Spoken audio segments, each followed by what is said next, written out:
खाय साहब, क्या लग रहा है फिर अब ईद के बाद ये गद्दारी का मुकदमा कायम होगा या अगर इद्दत केस में इमरान खान साहब को रिलीफ मिलता है तो रहा हो जाएंगे?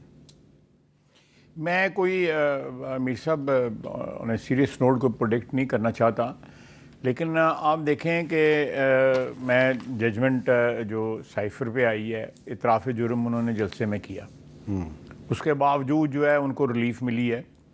तो ये सारा जो सिलसिला है, मैं समझता हूँ कि ये एक पार्टीज़न सियासत का शिकार हो चुका है।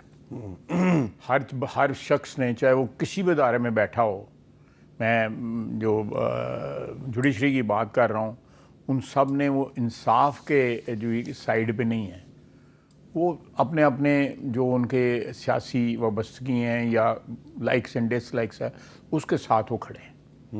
अगर इंसाफ के साथ खड़े हों तो मेरा ख्याल है कि मैं कुछ कहना नहीं चाहता, लेकिन बड़े बड़े मोहतरम जज साहबान हुए हैं, उन्होंने इमरान खान के वक्त क्या किया, किसके कहने पे क्या किया, सब कुछ तारीख का हिस्सा है।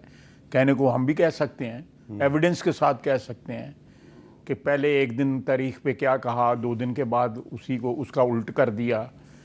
और इस किस्म के मामला जो हैं, मैं ये दुख की बात है कि हमारे तमाम तर अदारे जो है ना, मैं इनकी बात कर रहा हूँ, सिविलियन अदारों की बात कर रहा हूँ, उसमें वो तो एक्सप्रेस नहीं कर सकते अपने आप को, जो फ़ौज है हमारी, तो वो तो ज़्यादा से ज़्यादा ISPR के ज़रिए को एक्सप्रेस कर लें, लेकिन हम तो रोज़ाना एक्सप्रेस करते हैं, असम्बली में भी करते हैं, यहाँ भी करते हैं, आप भी करते हैं, कॉलम भी लिखते हैं।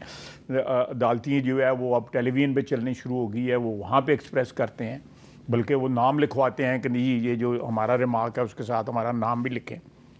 तो ये सारे के सारे पार्टीजन हो गए हुए हैं।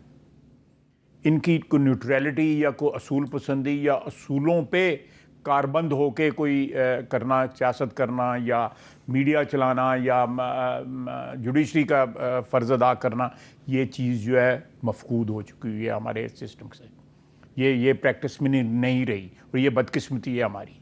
ये बहुत बड़ा जो इसमें सबसे ज़्यादा नुकसान तो फिर आवाम का ना, सबसे ज़्यादा आवाम को ना है, जिनको हम तो अपने मफादात को ज़बान दे रहे हैं ना। आप अपने मफादात को दे रहे हैं, मैं अपने मफादात को दे रहे हैं, ये जो बेंच पे बैठे हैं वो अपने मफादात को दे रहे हैं।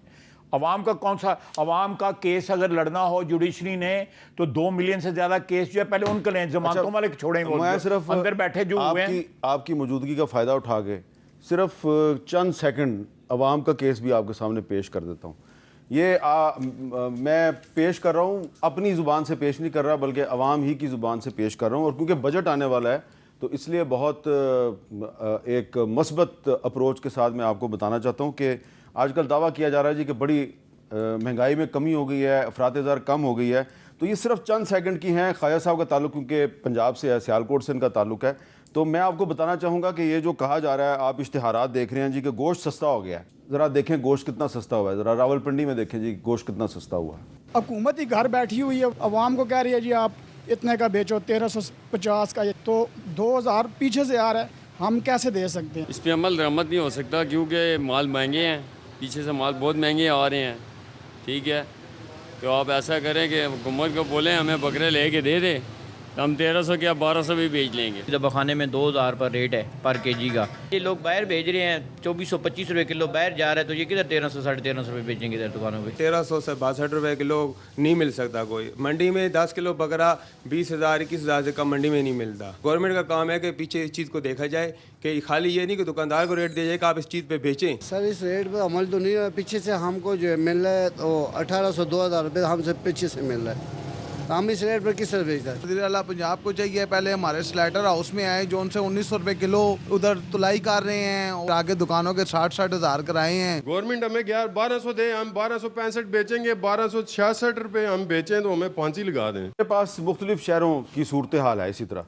खाय साहब, हुकूमत कह रही है, मैं कमेंट करूँ? हाँ बताएं। मैं कमेंट, बड़ा अच्छा किया आपने भी। मीर साहब ये बात बिल्कुल ठीक कर रहे हैं। इस्लामाबाद शहर में मैं एक मस्जिद में जुमे की नमाज़ पढ़ने गया था, महीने 1.5-2 महीने पुरानी बात है। बाई चांस मैं गुजरा था, यहाँ पे ये इंफॉर्मेशन मिनिस्ट्री है, इसकी बैक साइड पे मस्जिद। उन्होंने मुझे कहा जी यहाँ पे इस्लामाबाद में 3 रेट हैं, एक मंडी का, दूसरा फिर मिडलमैन का, और तीसरा जो है रिटेलर का। और 200 रुपये का, 200 रुपये की चीज़ वहाँ से चलती है और रिटेलर के पास 400 की बिकती है। ये बात सही है ना? बिल्कुल सही। ये सारे जो तीनों लोग जो इन्वॉल्व हैं मंडी में और बीच में और उसके बाद रिटेलर के पास या छापड़ी वाले के पास या दुकान वाले के पास, ये सारे कौन है? इसमें हुकूमत का क्या तल्लक है? ये आपका क्या तल्लक है? ये मेरा क्या तल्लक है? 49,000 अरब रिटेल का साइज है पाकिस्तान में, 49,000 अरब। जो टैक्स इस वक्त रेट है, अगर वो लगाया जाए, जो टैक्स इस वक्त रेट है वो लगाया जाए तो वो 2,760 अरब रुपया टैक्स बनता है उनका, जो कि ये नहीं दे रहे। आप बताएं, गैस करें कितना टैक्स देते हैं? हम तो बहुत दे रहे हैं, ये तो मेरा ख्याल है कोई 100 अरब से भी कम दे रहे हैं। 20 अरब। 20 अरब देना कितना चाहिए? 2760 अरब देना चाहिए। और गल्ला की नहीं करते पे नहीं, ये तो खैर गरीब लोग हैं। ना ये देखें, बात सुने, एक और मैं बात बताऊं। 66,000 दुकान है पंजाब गवर्नमेंट की पंजाब के अंदर। अच्छा। 66,000। हाँ। ਜਿਹੜੀ ਪੰਜਾਬ ਗਵਰਨਮੈਂਟ ਦੀ ਦੁਕਾਨ ਹੈ ਉਹਦਾ ਕਿਰਾਇਆ ਜਿਹੜਾ ਹੈਗਾ 5,000 ਤੇ ਨਾਲ ਜਿਹੜੀ ਪ੍ਰਾਈਵੇਟ ਦੁਕਾਨ ਹੈ ਉਹਦਾ ਲੱਖ ਰੁਪਇਆ। अच्छा, ठीक है। ये हर बंदा तो जो है, इस बजट में आप इन पे कोई टैक्स लगा रहे हैं? देखें, हम इन पे टैक्स ना भी लगाएं, ईमानदारी के साथ जो है टैक्स वसूल हो जाए तो वो भी बहुत बड़ी बात चले, है। अच्छी बात है कि बहुत बड़ी बात है। हमें किसी IMF की जरूरत नहीं है, किसी और मुल्क की जरूरत नहीं है, सानू सिर्फ थोड़ी सी ईमानदारी की लोड़ है। बहुत बहुत शुक्रिया।